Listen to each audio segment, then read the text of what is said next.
Colton's Crusaders came together when Jerry and Alfred started Auxilium Financial Advisory, and they wanted to help people. So at the time, Colton was going through cancer treatment, so they wanted to start Colton's Crusaders just to sort of rally around him. Jerry had done the Tour Alberta for cancer previous years before Colton had cancer, and Colton's dad actually participated in the very first tour 17 years ago. So it's an important ride for us.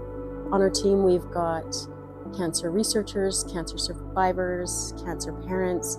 We've got educators, friends and family. Colton's Crusaders is not so much about the tour anymore. It's bigger than that. It's a large community that's passionate and comes together to support Colton and all of his initiatives.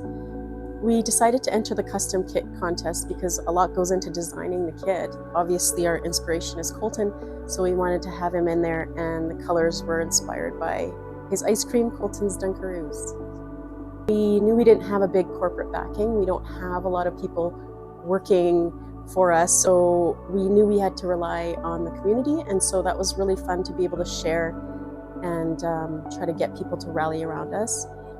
People stop us all the time to ask about our jersey. The kit has kind of been a little bit of our identification now. I think what the Colton's Crusaders jersey represents now is more than just the tour.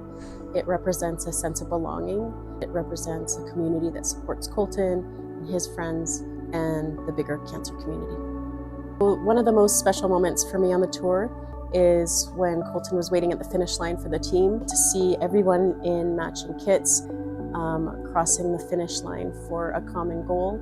Really special to me because we weren't sure if Colton would be there to cross the finish line at any point. So to see him and 50 people last year and 70 people this year, it's going to be really special.